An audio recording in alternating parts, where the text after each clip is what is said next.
പ്രിയപ്പെട്ട എല്ലാ പ്രേക്ഷകർക്കും ഹമാർ അക്കാദമിയുടെ മറ്റൊരു എപ്പിസോഡിലേക്ക് ഹൃദയപൂർവ്വം സ്വാഗതം. നമുക്ക് ധാരാളം ബന്ധങ്ങളുണ്ട് അല്ലേ? അച്ഛൻ്റെ വഴിയിൽ ബന്ധം, അമ്മയുടെ വഴിയിൽ ബന്ധം. ഇത് മലയാളത്തിലൊക്കെ ആണെങ്കിൽ നമുക്ക് പറയുമ്പോൾ അച്ഛൻ്റെ വഴിയിലുള്ള ബന്ധം പറയാനും അമ്മയുടെ വഴിയിലുള്ള ബന്ധം പറയാനും പ്രത്യേകിച്ച് വാക്കുകളൊന്നും ആവശ്യമില്ല, നമുക്കറിയാം. ഇനി അങ്ങനെ പറഞ്ഞില്ലെങ്കിലും കുഴപ്പമില്ല. പക്ഷേ ഹിന്ദിയിൽ എല്ലാത്തിനും പ്രത്യേകം അമ്മ വഴിയുള്ള ബന്ധം വ്യക്തമാക്കാൻ പ്രത്യേകം, അച്ഛൻ വഴിയുള്ള ബന്ധം വ്യക്തമാക്കാൻ പ്രത്യേകം വാക്കുകളാണ്. നമുക്കത് വളരെ ഈസി ആയിട്ട് നമുക്ക് പഠിക്കാം. ഈ വീഡിയോ ഇഷ്ടപ്പെട്ടാൽ നിങ്ങളൊന്ന് ലൈക്ക് ചെയ്യുക. അതേപോലെ തന്നെ സബ്സ്ക്രൈബ് ചെയ്തിട്ടില്ലെങ്കിൽ ഒന്ന് സബ്സ്ക്രൈബ് ചെയ്തേക്കും. ഇപ്പം തന്നെ ഒന്ന് സബ്സ്ക്രൈബ് ചെയ്തേക്കും കേട്ടോ. അതേപോലെ തന്നെ ഇഷ്ടപ്പെട്ട വേറെ നിങ്ങളുടെ സുഹൃത്തുക്കൾക്കൊക്കെ ഷെയർ ചെയ്ത് കൊടുത്ത് എന്നെ ഒന്ന് സപ്പോർട്ട് ചെയ്യണം. സമ്പന്ത് അതിന് പറയുന്നത് എന്താണ്? ഇംഗ്ലീഷിൽ റിലേഷൻസ് എന്ന് പറയും. റിലേഷൻസ്, സമ്പന്ത്, റിലേഷൻസ്, ബന്ധങ്ങൾ. സാല എന്നുള്ള വാക്ക് അളിയൻ എന്നാണ് അർത്ഥം. സാധാരണ നമ്മളെ പെങ്ങന്മാരെ കല്യാണം കഴിച്ചാലൊക്കെ നമ്മൾ എന്ത് ചെയ്യും? അളിയൻ എന്ന് പറയും. പക്ഷെ ഈ വാക്കിൻ്റെ ഒരു പ്രത്യേകത എന്താണെന്ന് വെച്ചാൽ അത് ദേഷ്യപ്പെട്ട് പറയുമ്പോൾ അതിന് വേറെ അർത്ഥമാണ്. അത് വൃത്തികെട്ടൊരർത്ഥമാണ്. വേറൊരാളെ വഴക്ക് ശകാരിക്കുന്ന സമയത്ത് ആ വാക്ക് ഉപയോഗിച്ചാൽ അതിന് വേറെ അർത്ഥമാണ്. നോർമലായിട്ട് ആ വാക്ക് ഉപയോഗിച്ചാൽ സാല എന്ന് പറഞ്ഞാൽ അളിയൻ എന്നാണ്. നമ്മൾ ഭാഷ പഠിക്കുന്നതിന് മുമ്പ് പോയിട്ട് എല്ലാവരും ഇപ്പം നമ്മൾ ഈ നാട്ടിലൊക്കെ ഉള്ള ഒരു അളിയാന്നുള്ളൊരു തമാശക്കുള്ളൊരു വിളി, അത് ഹിന്ദിക്കാരെ വിളിക്കണ്ട കേട്ടോ. അങ്ങനെ വിളിച്ചാൽ അവർ വിചാരിക്കും അത് തെറി പറഞ്ഞാണെന്ന് വിചാരിക്കണം. ഇപ്പം സാല എന്ന് പറഞ്ഞാൽ അളിയനാണ്. സാല എന്ന് പറഞ്ഞാൽ അതൊരു മോശപ്പെട്ട വാക്കാണ്, ചീത്ത പറയാൻ ഉപയോഗിക്കുന്ന വാക്കുമാണ് കേട്ടോ. മറ്റൊന്നാണ് ജീജ. സഹോദരിയുടെ ഭർത്താവിനെ വിളിക്കുന്ന പറയുന്നതാണ് ജീജാജി എന്നാണ് വിളിക്കുക. ജീജ എന്ന് പറയും, ജീജാജി എന്ന് വിളിക്കുന്നത് ബഹുമാനത്തോടെ. ജീജാജി സഹോദരിയുടെ ഭർത്താവ്. അടുത്താണ് സാലി. ഈ സാല എന്ന് പറഞ്ഞതിൻ്റെ നേരെ താഴെയുള്ളതാണ് സാലി. അതേ അർത്ഥം വരുന്നതാണ് സാലി. ഇത് സ്ത്രീലിംഗമാണ്. സ്ത്രീകളെ ആകുമ്പോൾ അങ്ങനെ വിളിക്കണം. ഹിന്ദിയിൽ അങ്ങനെയാണ്, മലയാളത്തിലെ പോലെയല്ല.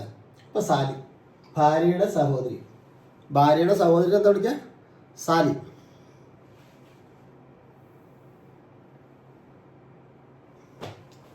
പതി എന്ന് പറഞ്ഞാൽ നമുക്ക് അറിയാം, അല്ലേ? പതി എന്ന് പറഞ്ഞു കഴിഞ്ഞാൽ നമുക്കറിയാം ഭർത്താവ് എന്നാണ് പറയാം. പതി ഭർത്താവ്. പത്നി എന്ന് പറഞ്ഞാലോ ഭാര്യ. അവിടെയൊക്കെ നമുക്ക് ക്ലിയർ ആയിട്ട് നമുക്കറിയാം. എന്നാൽ മേരാ പതി, മേരി പത്നി, മേരാ പതി, മേരി പത്നി. അതായത് ആ വ്യത്യാസം എന്താണെന്ന് അറിയാമോ? പത്നി എന്ന് പറഞ്ഞ സ്ത്രീലിംഗമാണ്. അപ്പോൾ അത് പറയുമ്പോൾ നമ്മൾ മേരി എന്ന് പറയും. പത്നി എന്ന് പറയുമ്പോൾ മേരി പത്നി എന്ന് പറയും. പതി എന്ന് പറയുമ്പോൾ മേരാ പതി എന്ന് പറയും.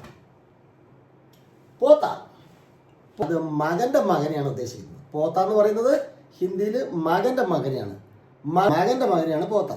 എന്നാൽ മകൻ്റെ മകളെയാണെങ്കിലോ പോത്തി എന്ന് പറയും. എന്താണ്? പോത്തി, മകൻ്റെ മകൾ, പോത്തി. നാത്തി, മകളുടെ മകൾ. നത്തിനി, മകളുടെ മകൻ. നാത്തി, മകളുടെ മകൾ. നത്തിനി, മകളുടെ മകൾ. നത്തിനി, മകളുടെ മകൾ. നത്തിനി, അത് പേരക്കുട്ടിയാണ്. മലയാളത്തിൽ പേരക്കുട്ടി എന്ന് പറയുക എല്ലാത്തിനും. പക്ഷെ ഇവിടെ നത്തിനി എന്ന് പറഞ്ഞാൽ മകളുടെ മകളാണ്. നാത്തി എന്ന് പറഞ്ഞാൽ മകളുടെ മകനാണ്. ചെറിയ വ്യത്യാസം. മകളുടെ മകന് നാത്തി, മകളുടെ മകൾക്ക് നത്തിനി. അടുത്താണ് ബുവ, അച്ഛൻ്റെ പെങ്ങൾ. അതാണ് ബുവ. എൻ്റെ അച്ഛൻ്റെ പെങ്ങൾ ബുവ, അച്ഛൻ്റെ പെങ്ങൾ. ബഹു എന്ന് പറഞ്ഞു കഴിഞ്ഞാലോ മകൻ്റെ ഭാര്യയാണ്. എൻ്റെ മകൻ്റെ ഭാര്യനെ ബഹു എന്നാണ് പറയുക. അതല്ലെങ്കിൽ പുത്രവധു എന്ന് പറയും. പുത്രവധു. ദാമാദ്, മകളെ കെട്ടിയവനാണ് പറയുക. മകളെ കെട്ടിയവനാണ് ദാമാദ് എന്ന് പറയുക. മകളെ കെട്ടിയവന് ദാമാദ് എന്ന് പറയും. ഭാൻജ എന്ന് പറഞ്ഞാലോ ഭാൻജ, സഹോദരിയുടെ മകൻ. അതിന് നമ്മൾ അനന്തരവൻ എന്നൊക്കെ പറയില്ല. ചില സ്ഥലങ്ങളിൽ മരുമകൻ എന്ന് പറയാറുണ്ട്. പക്ഷെ നമ്മൾ ഓർത്തിരിക്കുക, സഹോദരിയുടെ മകനെയാണ് നമ്മൾ ഭാൻജ എന്ന് പറയുക. ഭാൻജി എന്ന് പറഞ്ഞാൽ സഹോദരിയുടെ മകൻ. സഹോദരിയുടെ മകൻ ഭാൻജ, സഹോദരിയുടെ മകൾ ഭാൻജി. ഇനി ഭതീജ എന്ന് പറഞ്ഞാലോ, ഭതീജ സഹോദരന്റെ മകൻ, അതായത് അനന്തരവൻ. ഇത് അനന്തരവൾ, വ്യത്യാസം. ഭതീജ സഹോദരന്റെ മകൻ അനന്തരവൻ. ഭതീജി സഹോദരന്റെ മകൾ അനന്തരവൾ. ഭതീജി സഹോദരന്റെ മകൾ അനന്തരവൾ. മൗസി എന്ന് പറഞ്ഞാലോ, മൗസി. മൗസി എന്ന് പറഞ്ഞാൽ അമ്മയുടെ സഹോദരിയാണ്. മൗസി അമ്മയുടെ സഹോദരി. മൗസ അമ്മയുടെ സഹോദരിയുടെ ഭർത്താവ്. ഈ മൗസി അമ്മയുടെ സഹോദരിയാണെങ്കിൽ അവരെ കെട്ടിയ ആളാണ് മൗസ, അമ്മയുടെ സഹോദരിയുടെ ഭർത്താവ്. ഫൂഫ. ഫൂഫ ഫൂഫ എന്ന് പറഞ്ഞാൽ എന്താണ്? ഫൂഫ എന്ന് പറഞ്ഞാൽ അച്ഛൻ്റെ സഹോദരിയുടെ ഭർത്താവാണ്. ഫൂഫ അച്ഛൻ്റെ സഹോദരിയുടെ ഭർത്താവ്. മറ്റേതാണ് ഭാബി. ഭാബി. ഭാബി നമ്മൾ ഭരണി എന്ന് പറയുന്നതിന് പകരം ഭരണി എന്ന് പറയും. അങ്ങനെ പറയാൻ പാടില്ല. ഇത് ഭാബി. ബാലന്റെ ഭായുമല്ല, ഭാബി ജ്യേഷ്ഠന്റെ ഭാര്യ. പക്ഷെ നമ്മൾ പറയുമ്പോൾ അത്ര കണത്തിൽ പറയണമെന്നില്ല, ഇത് മനസ്സിലാകാൻ വേണ്ടി പറയുന്നതാണ് കേട്ടോ. ബഹനോയി. ബഹനോയി എന്ന് പറഞ്ഞാൽ സഹോദരിയുടെ ഭർത്താവ്. ബഹനോയി സഹോദരിയുടെ ഭർത്താവ്. ബഹനോയി. ചച്ചേരാബായി അച്ഛൻ്റെ സഹോദരന്റെ മകൻ. ചച്ചേരാബായി അച്ഛൻ്റെ സഹോദരന്റെ മകൻ. ചച്ചേര ബഹൻ. ചച്ചേര ബഹൻ അച്ഛൻ്റെ സഹോദരന്റെ മകൾ. ഇത് സഹോദരന്റെ ആണ് മകനും മകളും. അതിനെന്താണ്? ചച്ചേരാബായി, ചച്ചേര ബഹൻ. മാ എന്ന് പറഞ്ഞാൽ അമ്മയാണല്ലോ. മമ്മേര, അത് നോക്ക്, ഓർത്തിരിക്കുക. അത് മമ്മേര ബഹൻ. മമ്മേര ബഹൻ അമ്മയുടെ സഹോദരന്റെ മകൾ. അമ്മയുടെ സഹോദരന്റെ മകൾ. അതിനെന്താ പറയാ? മമ്മേര ബഹൻ. മമ്മേര ഭായ് അമ്മയുടെ സഹോദരന്റെ മകൻ. മമ്മേര ബഹൻ അമ്മയുടെ സഹോദരന്റെ മകൾ. ഫുഫേര ബായ് അച്ഛൻ്റെ സഹോദരിയുടെ മകൻ. അച്ഛൻ്റെ സഹോദരിയുടെ മകൻ ഫുഫേര ബായ്. മറ്റൊന്നാണ് ഫുഫേര ബഹൻ. ഫുഫേര ബഹൻ അച്ഛൻ്റെ സഹോദരിയുടെ മകൾ. ഫുഫേര ബഹൻ അച്ഛൻ്റെ സഹോദരിയുടെ മകൾ. ഇനി മറ്റേതാണ് മൗസേര ഭായ് അമ്മയുടെ സഹോദരിയുടെ മകൻ. മൗസേര ഭായ് അമ്മയുടെ സഹോദരിയുടെ മകൻ. മൗസേര ബഹൻ അമ്മയുടെ സഹോദരിയുടെ മകൾ. മൗസേര അമ്മേനെ സംബന്ധിക്കുന്നതാണ് കേട്ടോ. ഫുഫേര എന്ന് പറഞ്ഞാൽ അച്ഛനെ സംബന്ധിക്കുന്നതാണ്. മമ്മേര എന്ന് പറഞ്ഞാൽ അമ്മയെ സംബന്ധിക്കുന്നതാണ് കേട്ടെ. മൗസേര ഭായ് അമ്മയുടെ സഹോദരിയുടെ മകൻ. മൗസേര ബഹൻ അമ്മയുടെ സഹോദരിയുടെ മകൾ.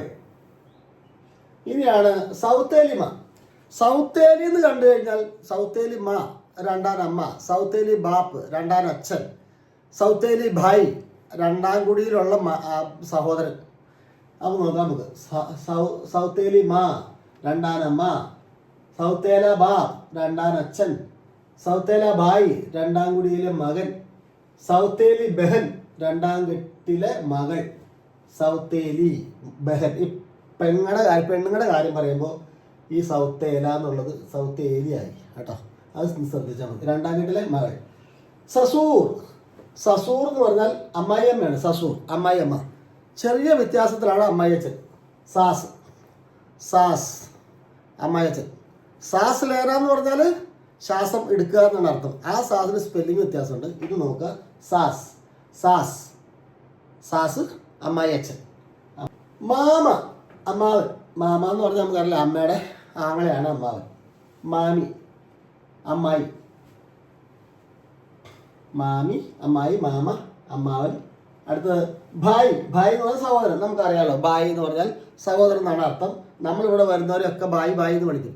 ബംഗ്ലാദേശിൽ നിന്ന് വരുന്നവരെ, അതുപോലെ തന്നെ പശ്ചിമ ബംഗാളിൽ നിന്ന് വരുന്നവരെ, ഇന്ത്യയുടെ മറ്റു പല ഭാഗങ്ങളിൽ നിന്ന് വരുന്നവർ, പാകിസ്ഥാനിൽ നിന്ന് വന്നാൽ പോലും നമ്മൾ അവരെല്ലാം ഭായ് എന്നാണ് വിളിക്കുക. പക്ഷെ അർത്ഥം അറിഞ്ഞിട്ടല്ല, ഭായിമാരെന്ന് പറയും. സഹോദരന്മാരെന്നാണ് ആ വാക്കിൻ്റെ അർത്ഥം. ഭായ് ലോക്, ഭായിമാർ എന്ന് പറഞ്ഞാൽ സഹോദരന്മാരെന്നാണ് അർത്ഥം കേട്ടോ. ഭായ് സഹോദരൻ, ബഹൻ സഹോദരി, ബഹൻ സഹോദരി, ബെഡി ബഹൻ മൂത്ത സഹോദരി, ബെഡി ബഹൻ. ബഹന്റെ കാര്യം പറഞ്ഞപ്പോഴാണ് ഇവിടെ പെണ്ണിന്റെ കാര്യം പറഞ്ഞപ്പോൾ ബെഡി എന്നായി കേട്ടോ. ബെഡി. ചെറുതാണെങ്കിലോ ചോട്ടി. ഇവിടെ ചോട്ടാന്നല്ല പറഞ്ഞ ചോട്ടി. ചോട്ടി ബഹൻ ഇളയ സഹോദരി, മൂത്ത സഹോദരി. ചോട്ടി ബഹൻ ഇളയ സഹോദരി. ബഡാബായ്. ബഡാബായ് എന്ന് പറഞ്ഞാൽ മൂത്ത സഹോദരൻ. ബഡാബായ്. ബഡ ഇവിടെ ബെഡിയാണ്. ഇവിടെ നോക്കും, ഇവിടെ ബഡ. ആണുങ്ങളുടെ കാര്യം പറഞ്ഞപ്പോൾ ബഡ എന്ന് വന്നു കേട്ടോ. അത് നോക്കണേ. ബഡാബായി, ബെഡി ബഹൻ നോക്കട്ടോ. ഇപ്പോൾ ബഡാബായി മൂത്ത സഹോദരൻ, ചോട്ടാബായി കാണുന്നുണ്ടോ? ശരിക്കും ഇപ്പോൾ കാണുന്നുണ്ടോ? ചോട്ടാബായി. ചോട്ടാബായി ഇളയ സഹോദരൻ. നാന അമ്മയുടെ അച്ഛൻ കേട്ടോ. നാന അച്ഛൻ്റെ അച്ഛൻ നമ്മൾ എന്താ പറഞ്ഞേ? ദാദ. ഇവിടെ അമ്മയുടെ അച്ഛൻ എന്താ പറഞ്ഞേ? നാന. മറന്നു പോരുത്, അച്ഛൻ്റെ അച്ഛൻ ദാദ.